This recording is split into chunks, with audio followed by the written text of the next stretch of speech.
Freedom will forever elude you if your choices are governed by what others might think. That's a reality many refuse to face, not out of disagreement, but because somewhere within they recognize just how much of their existence has been sculpted for an audience. The clothes they wear, the words they choose, even the goals they pursue. So much of it has been quietly shaped by the hunger for approval, the thirst for recognition, the applause of onlookers. But to walk the Stoic path is to understand a deeper truth. Serenity doesn't begin when others validate you. It begins the moment you stop seeking permission. You do not need to be admired. You need to be rooted in yourself. And herein lies a subtle trap. Most of the judgments we fear are never spoken aloud. They live in our heads, whispered fantasies of criticism that no one ever actually said. We stage imaginary conversations. We feel shame under invisible eyes. We shrink not from real scorn, but from the echo of fears that have no voice. Because the truest prison is not the disapproval of others. It is our own attachment to it. The pain doesn't stem from their opinions. It flows from our obsession with those opinions. This reflection is not about becoming hard or distant. It's about coming home. Home to your own values, your internal compass, your unshaped truth. Because the moment you stop molding yourself to be accepted, you begin to express what's been real all along. And in that shift, the background noise dims and something far more honest begins to emerge. Your true voice.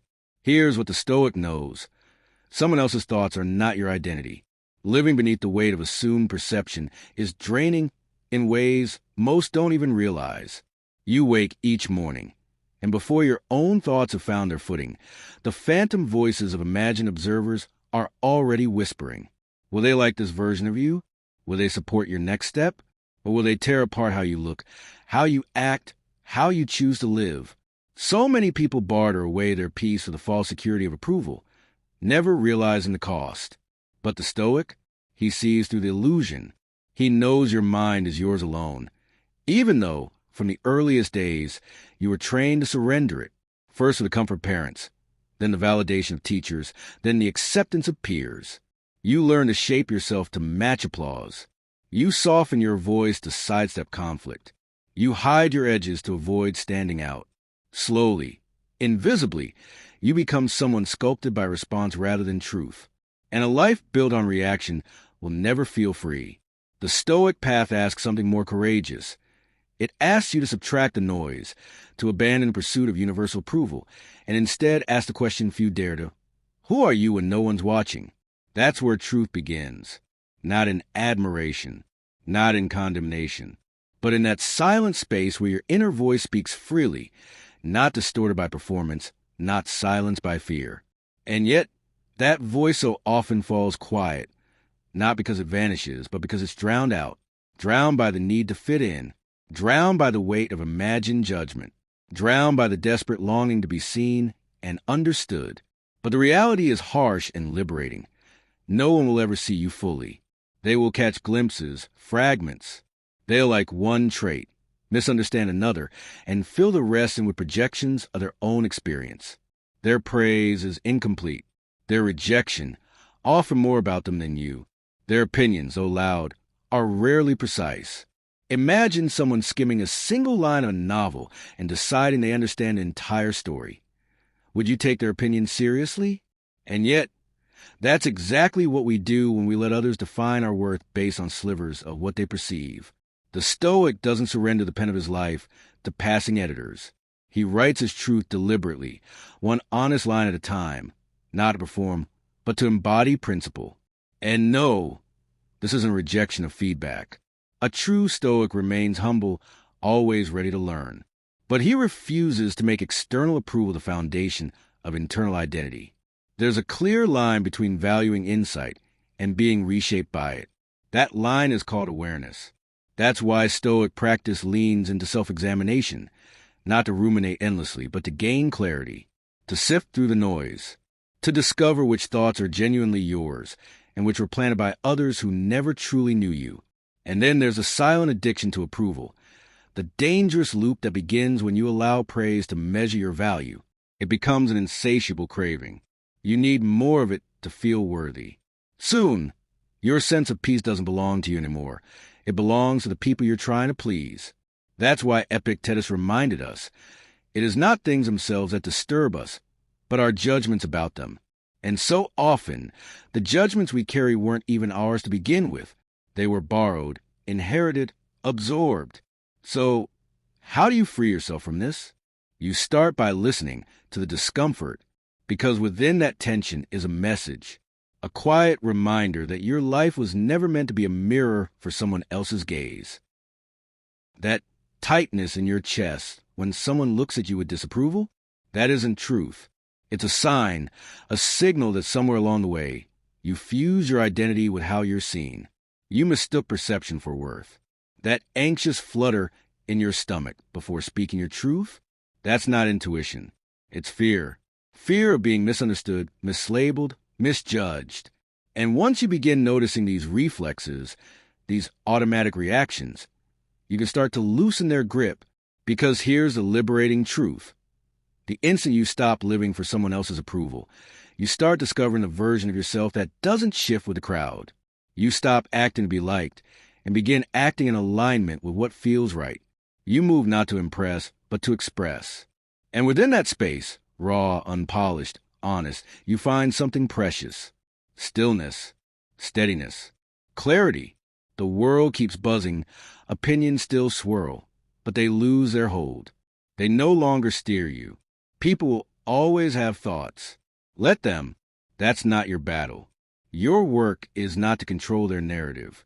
Your work is to root yourself so deeply in who you are that no passing opinion can uproot you. That's the Stoic in action.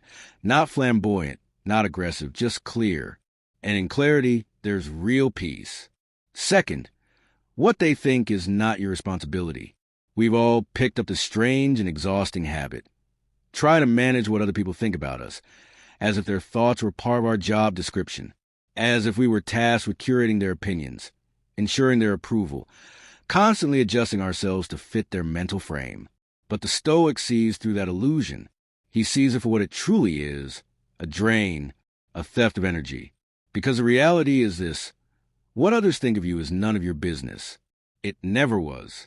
You have power over your choices, your speech, your conduct. But once your actions leave your hands, they enter a realm you can't govern, the inner world of someone else. And that world is shaped by experiences you'll never fully know. Their joys, their traumas, their wounds, their expectations. By the time your words become their opinion, it has almost nothing to do with you. And that's the trap. We forget that every person sees life through a lens crafted by their own story. We forget that their version of you is just that, a version, not the whole truth. Still, we chase their approval like it's oxygen. We craft our speech carefully, rehearse our every step, try not to ruffle any feathers. And meanwhile, our real self, the one aching to breathe, is buried beneath layers of performance. But the Stoic understand this. The more you try to manage how others see you, the blurrier your own vision becomes. You start editing yourself, not for clarity, but for applause. You hesitate, not because you're unsure, but because you fear being seen the wrong way. That isn't courage. That's dependency. And dependency, no matter how sophisticated it looks, is still a chain. Think about it this way. Would you lose? There's a kind of prison that doesn't use bars or chains, but holds more tightly than steel ever could. It's built from compliments, guarded by expectation, reinforced by the steady rhythm of applause, and most people live inside it without even realizing they've been sentenced. This is the prison of approval. It feels warm, familiar. At first, it even feels like safety. But the moment your sense of self starts depending on how others see you, you've quietly traded freedom for comfort. The Stoics saw this trap clearly. They knew the rush of validation can be intoxicating, but the same wave that lifts you in praise will drown you in silence. When your worth rises and falls with external applause, your identity no longer belongs to you. It becomes a puppet to public opinion. Approval seduces. It dresses itself as love. It whispers that you belong. But more often than not, it doesn't create connection. It creates captivity. You begin to measure your value by the number of heads nodding around you. You begin adjusting your truth, not with grand betrayals, but subtle edits. You soften your voice, Compromise your stance. Dilute your conviction. Just enough to fit in. You say yes when your heart aches with no. You laugh at things you don't find funny. You quiet your dreams so they don't sound too bold. And slowly, gently, invisibly, you begin to disappear. Not all at once, but in a series of quiet concessions. That's how this prison is built. Not with visible locks, but with invisible fears. The fear of rejection. The fear of disapproval. The fear that if you stop performing, you'll stop belonging. But the Stoic does not mistake approval for peace. He knows that applause is not evidence of truth, and popularity does not equal virtue. He sees that the more he chases a crowd, the further he drifts from his own voice. So he chooses detachment, not from people, but from the need to be seen in a particular way. This doesn't mean living isolated or cold. On the contrary, the Stoic values genuine relationships, ones rooted in truth, not performance. Because any connection that demands you to wear a mask isn't a connection at all. It's a contract. And every performance-based contract chips away at your soul. Look around and you'll see it. People smiling, laughing, appearing happy, and yet quietly exhausted. Exhausted from pretending. Exhausted from people-pleasing. Exhausted from being liked, but never fully known. That's the cost of approval. It offers applause and steals authenticity. But the Stoic path offers another way. Be kind, but don't perform. Be open, but don't dissolve. Be clear, even if it costs you comfort. Because in that clarity, yes, you may lose some people, but you'll find yourself. And that is the only trade truly worth making. So ask yourself the hard question. Are you building a life or just a pleasing image of one? Because the pursuit of approval will have you chasing what looks good, not what is good. And that chase never ends. The goalpost keeps moving. The standard always shifts. But the moment you stop running for applause and start walking in alignment, something changes. You begin speaking from conviction instead of hesitation. You act from integrity instead of insecurity. And the people who stay, they see you, not the version curated for applause, but the one rooted in truth. That's not imprisonment. That's liberation. And it leads somewhere far more meaningful than attention. It leads to peace. It doesn't live in applause or rest in validation. It comes from alignment, from knowing that your actions reflect your deepest values. Even if no one notices, even if not a single voice cheers, you walk lighter, you breathe easier, you feel whole. But here's what makes it hard. Learning to validate yourself is a skill most were never taught. Since childhood, we were conditioned to look outward. Good grades meant approval. Good behavior earned reward. Over time, we internalize a message. Your value is something granted, not something owned. So to break free, you must unlearn. You must return again and again to your center. Some days, that inner validation will feel like a steady flame. Other days, it will flicker, faint, and fragile. That's okay. The Stoic doesn't chase perfection. He simply practices presence. He shows up. He reflects. He adjusts. And over time, he replaces a habit of self-doubt with something far more resilient. The habit of self-trust. And in that trust, he finds something priceless. A kind of liberation no applause could ever offer. He no longer asks, "What do they think of me?" Because the question has changed. It's no longer about them. It's about you. Did I live well today? Did I speak for my values? Did I remain honest when silence was easier? And if the answer is yes, then you are free. Free in a way no rejection can undo. Free in a way no misunderstanding can tarnish. Even failure can't touch that freedom, because it wasn't given to you. It came from within. That is the essence of Stoicism, a life lived from the inside out, anchored, honest, whole. 5. Please your principles, not the crowd. There comes a quiet moment in every life, a fork in the road that doesn't announce itself. You won't see signs. You won't hear music, but you will face a choice. Will you live to satisfy others' shifting desires, or will you live to honor the truth you already know? That choice appears in subtle moments. Saying yes when your soul says no, staying silent when your heart wants to roar, playing it safe when the truth feels risky. And those small decisions, they add up. One by one, they build the shape of your life. If you're not paying attention, you'll wake up one day and realize you constructed your world around what the crowd wanted, not what your conscience called for. The Stoic sees as danger and refuses it, because he knows the crowd is not steady. They cheer for you one day, question you the next. They admire your strength until it confronts them. They love your success, but disappear in your struggle. Their loyalty is not to your values. It's to how well you reflect their expectations. That's not support. That's a transaction. That's not stability. It's dependence wearing a mask. And when you live to please a crowd, you outsource your identity. You dress for attention, not authenticity. You speak to be liked, not to be understood. You choose what's easy over what's right. But here's the truth. You cannot serve your principles and the crowd at the same time. One will always be sacrificed, and the cost of betraying your core is quiet but devastating. It doesn't erupt. It erodes. It shows up as a restlessness you can't explain, a sense that something's off. An ache no applause can quiet, even when the world is clapping. If you've wandered from who you are, the sound rings hollow.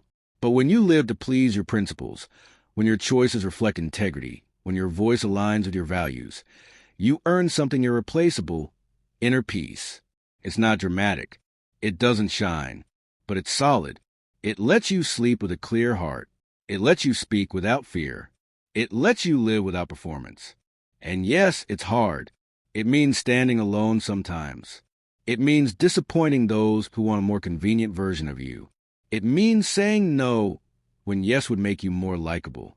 But standing alone for your truth is always more dignified than standing in a crowd that doesn't even know the real you.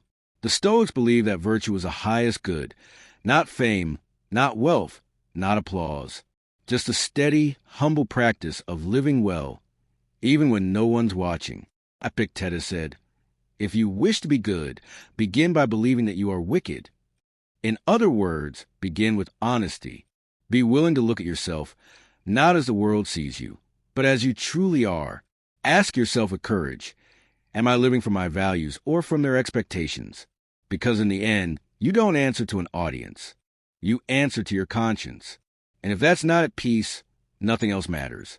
The crowd may never understand your choices. They may mock your silence, resist your clarity, or shrink from your strength. But that's not your concern.